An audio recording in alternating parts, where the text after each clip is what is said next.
The Garden of Adompha by Clark Ashton Smith. It was well known that Adompha, king of the wide Orient Isle of Sotar, possessed, amid his far-stretching palace grounds, a garden secret from all men except himself and the court magician, Baaras. The square-built granite walls of the garden, high and formidable as those of a prison, were plain for all to see, rearing above the stately beefwood and camphor trees, and broad plots of multicolored blossoms.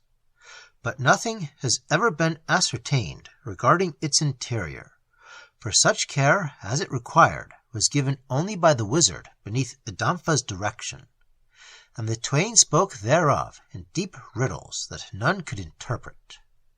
The thick brazen door responded to a mechanism whose mystery they shared with none other, and the king and Baaras, whether separately or together, visited the garden only at those hours when others were not abroad, and none could verily boast that he had beheld even so much as the opening of the door.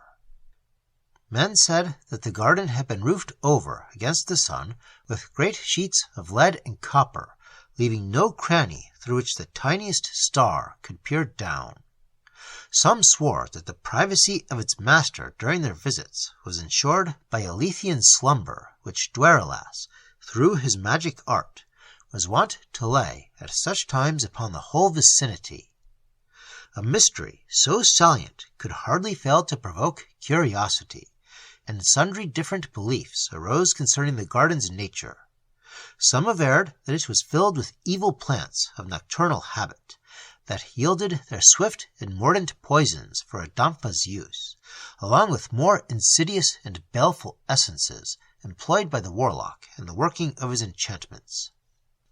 Such tales, it seemed, were perhaps not without authority, since, following the construction of the closed garden, there had been at the royal court numerous deaths attributable to poisoning, and disasters that were plainly the sendings of a wizard, together with the bodily vanishment of people whose mundane presence no longer pleased Adompha or Baaras. Other tales of a more extravagant kind were whispered among the credulous. That legend of unnatural infamy which had surrounded the king from childhood assumed a more hideous tinge, and Baaras, who had reputedly been sold to the archdemon before birth by his haggish mother, acquired a new blackness of renown as one exceeding all other sorcerers in the depth and starkness of his abandonment. Waking from such slumber and such dreams as the juice of the black poppy had given him, King Adompha rose in the dead, stagnant hours between moonset and dawn. About him the palace lay hushed like a charnel house, its occupants having yielded to their nightly soper of wine, drugs, and arrack. Around the palace, the gardens and the capital city of Litany slept beneath the slow stars of windless southern heavens. At this time, Adompha and Baaras were wont to visit the high-walled close with little fear of being followed or observed. Adompha went forth, pausing but briefly to turn the covert eye of his black bronze lantern into the lampless chamber adjoining his own.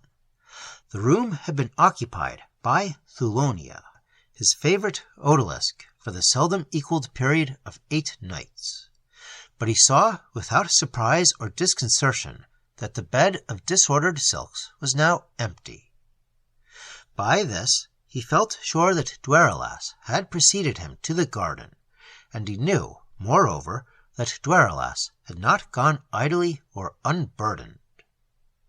The grounds of the palace, steeped everywhere in unbroken shadow, appeared to maintain that secrecy which the king preferred. He came to the shut brazen door in the blankly towering granite wall, emitting, as he approached it, a sharp sibilation like the hissing of a cobra. In response to the rising and falling of this sound, the door swung inward silently, and closed silently behind him. The garden, planted and tilled so privily, and sealed by its metal roof from the orbs of heaven, was illumined solely by a strange fiery globe that hung in mid-air at the center. Adompha regarded this globe with awe, for its nature and purveyance were mysterious to him. Dwaralas claimed that it had risen from hell on a moonless midnight at his bidding, and was levitated by infernal power, and fed with the never-dying flames of that clime in which the fruits of Thasaidon swelled to unearthly size and enchanted savor. It gave forth a sanguine light, in which the garden swam and weltered as if seen through a luminous mist of blood.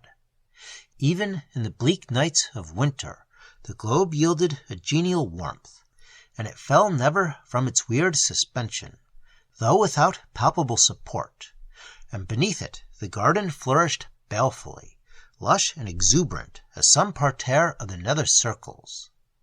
Indeed, the growths of that garden were such as no terrestrial sun could have fostered, and Dwaralas said that their seed was of like origin with the globe.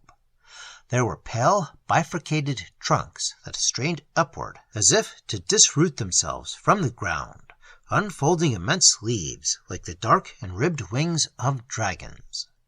There were amaranthine blossoms, broad as salvers, supported by arm-thick stems that trembled continually. And there were many other weird plants, diverse as the seven hells, and having no common characteristics other than the scions which Dwaralas had grafted upon them here and there through his unnatural and necromantic art. These scions were the various parts and members of human beings.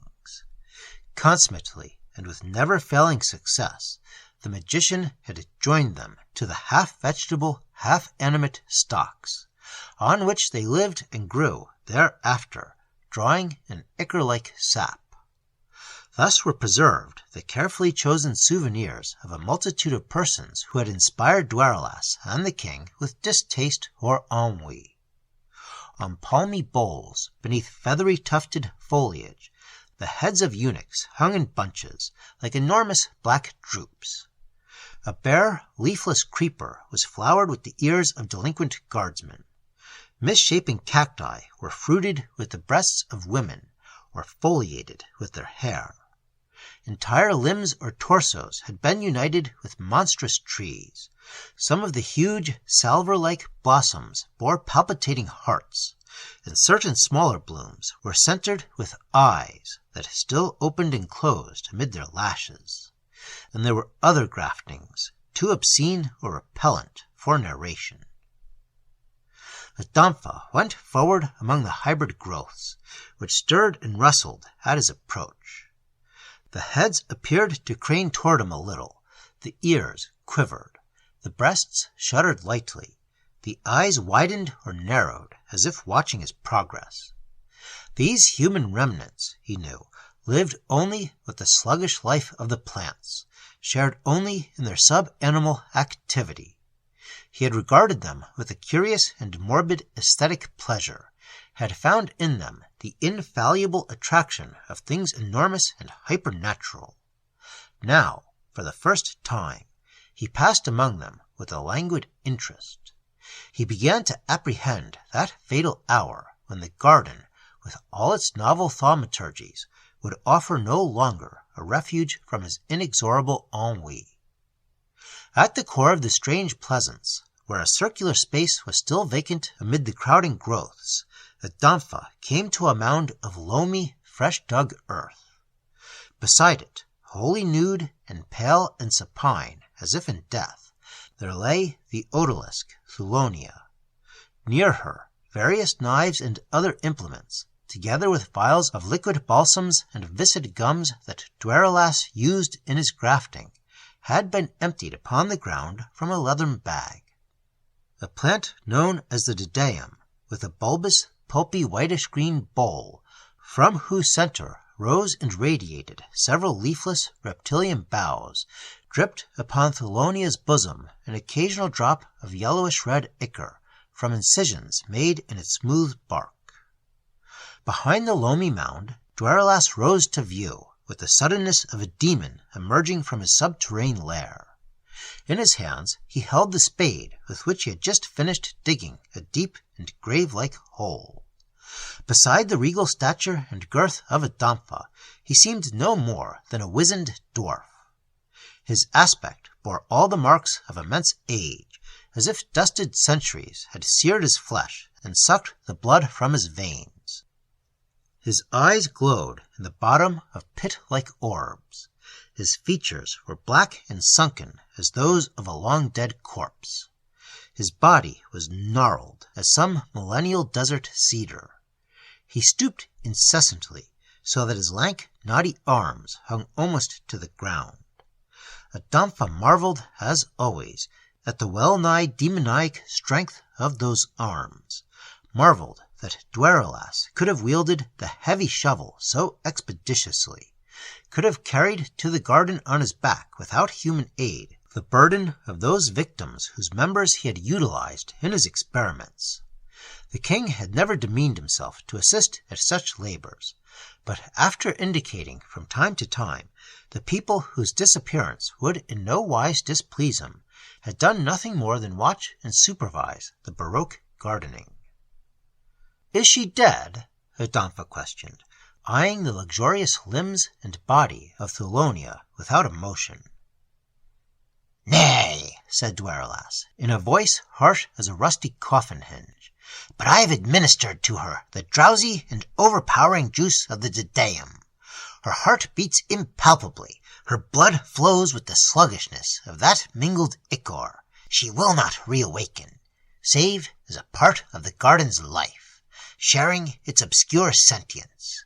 I await now your further instructions. What portion or portions?" "Her hands were very deft," said Adompha, as if musing aloud, in reply to the half-uttered question. "They knew the subtle ways of love, and were learned in all amorous arts. I would have you preserve her hands, but nothing else." The singular and magical operation had been completed. The fair, slim, tapering hands of Thulonia, severed cleanly at the wrists, were attached with little mark of suture to the pale and lopped extremities of the two topmost branches of the dedeum. In this process the magician had employed the gums of infernal plants, and had repeatedly invoked the curious powers of certain underground genii, as was his wont on such occasions. Now, as if in suppliance, the semi-vegetable arms reached out toward Adompha with their human hands. The king felt a revival of his old interest in Dweralas's horticulture. A queer excitement woke with him before the mingled grotesquerie and beauty of the grafted plant. At the same time there lived again in his flesh the subtle ardors of outworn nights, for the hands were filled with memories. He had quite forgotten Thulonia's body, lying close by with its maimed arms. Recalled from his reverie by the sudden movement of Dweralas, he turned and saw the wizard stooping above the unconscious girl, who had not stirred during the whole course of the operation. Blood still flowed and puddled upon the dark earth from the stumps of her wrists. Dweralas, with that unnatural vigor which informed all his movements, seized the odalisque in his pippy arms and swung her easily aloft. His air was that of a laborer resuming his unfinished task, but he seemed to hesitate before casting her into the hole that would serve as a grave, where, through seasons warmed and illumined by the hellish globe, her hidden, decaying body would feed the roots of that anomalous plant which bore her own hands for scions. It was as if he were loath to relinquish his voluptuous burden. Adompha, watching him curiously, was aware as never before of this dark evil and turpitude that flowed like an overwhelming fetter from Dweralas's hunched body and twisted limbs. Deeply as he himself had gone into all manner of iniquities, the king felt a vague revulsion. Dweralas reminded him of a loathsome insect that he had once surprised during its ghoulish activities. He remembered how he had crushed the insect with a stone, and remembering, he conceived one of those bold and sudden inspirations that had always impelled him to equally sudden action. He had not, he told himself, entered the garden with any such thought, but the opportunity was too urgent and too perfect to be overpassed. The wizard's back was turned to him for the nonce. The arms of the wizard were encumbered with their heavy and pulchritudinous load. Snatching up the iron spade, Adompha brought it down on the small withered head of Dwaralas with a fair amount of warlike strength inherited from heroic and piratic ancestors. The dwarf, still carrying Thulonia, toppled forward into the deep pit. Posing the spade for a second blow, if such should be necessary, the king waited. But there was neither sound nor movement from the grave. He felt a certain surprise at having overcome with such ease the formidable magician, of whose superhuman powers he was half convinced. A certain surprise, too, at his own temerity.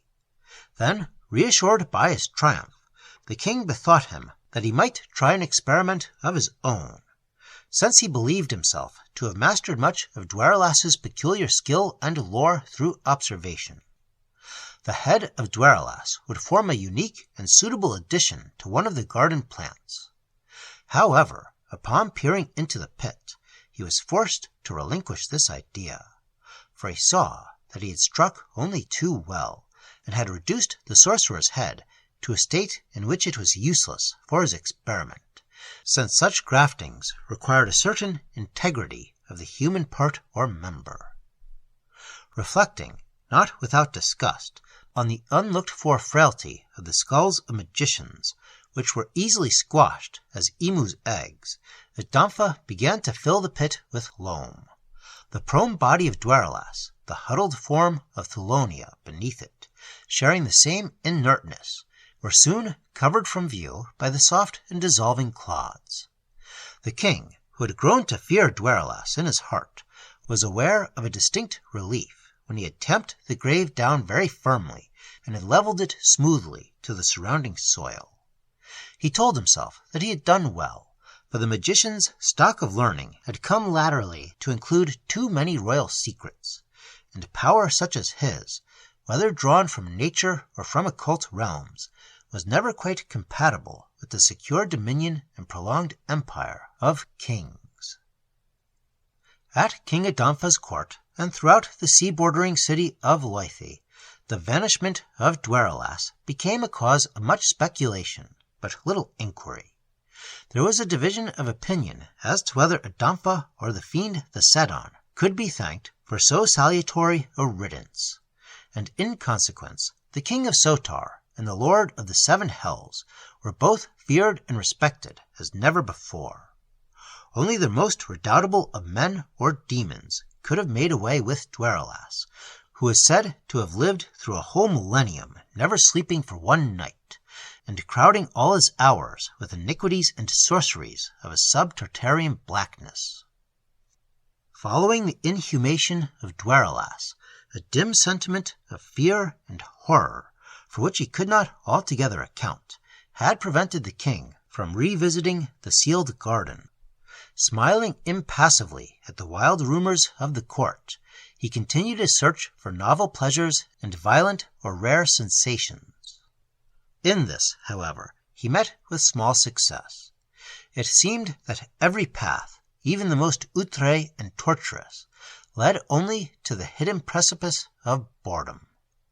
Turning from strange loves and cruelties, from extravagant pomps and mad music, from the aphrodisiac censers of far-sought blossoms, the quaintly shapen breasts of exotic girls, he recalled with new longing those semi-animate floral forms that had been endowed by Dwaralas with the most provocative charms of women.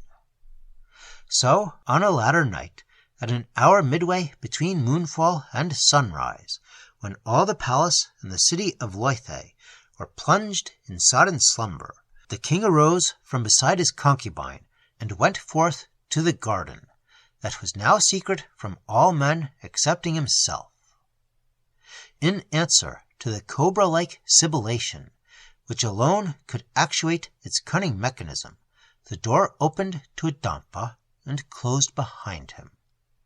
Even as it closed, he grew aware that a singular change had come upon the garden during his absence.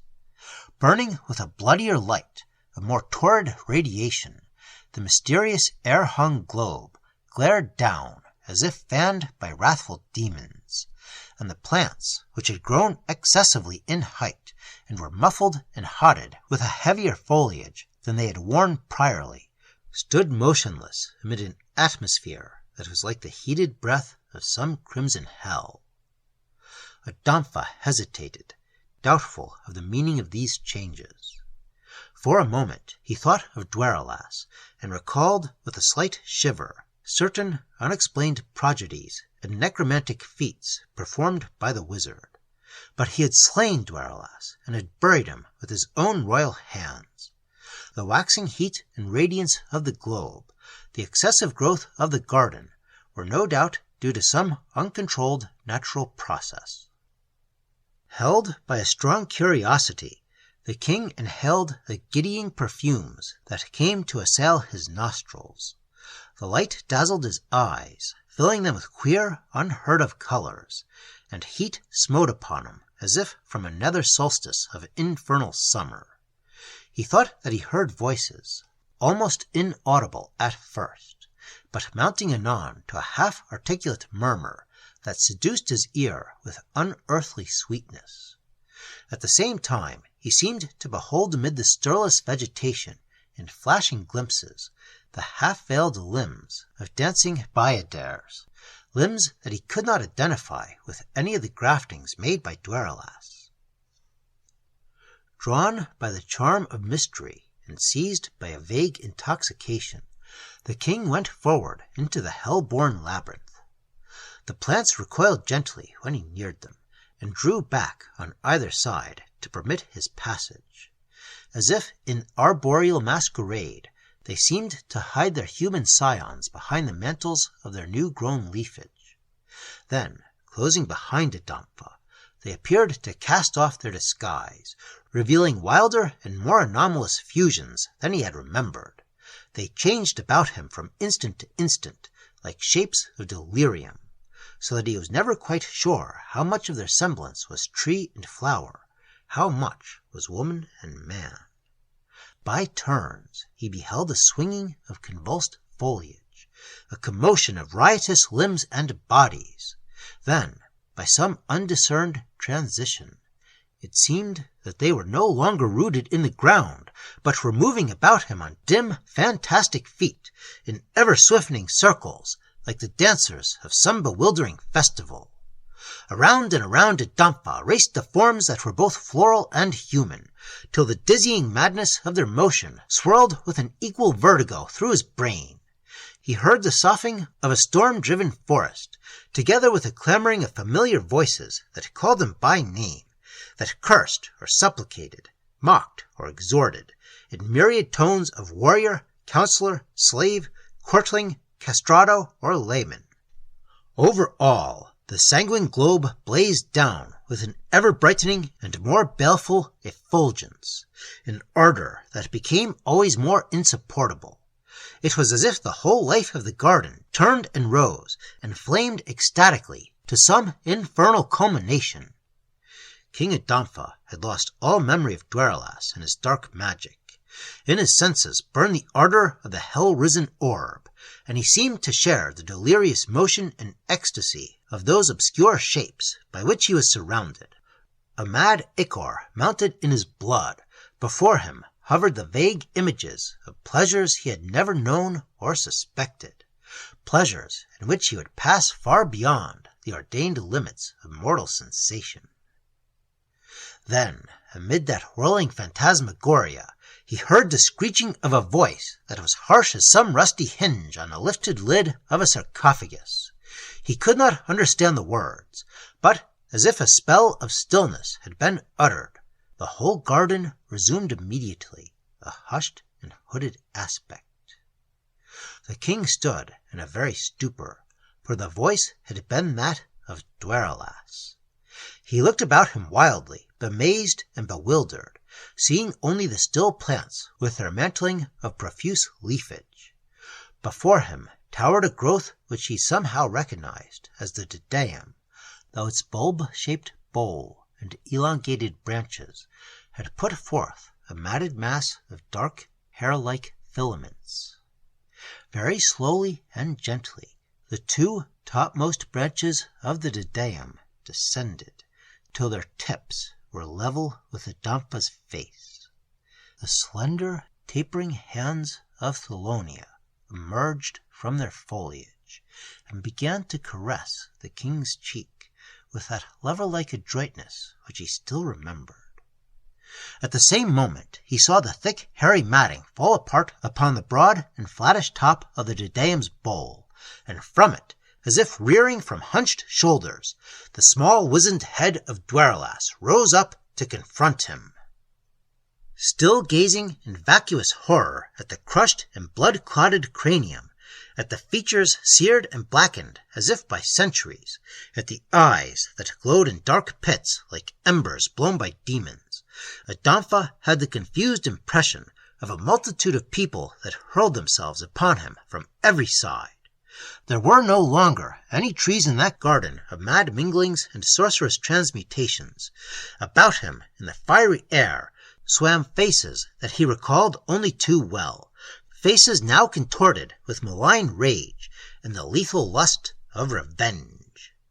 Through an irony which Dwerlas alone could have conceived, the soft fingers of Thalonia continued to caress him, while he felt the clutching of numberless hands that tore all his garments into rags and shredded all his flesh with their nails.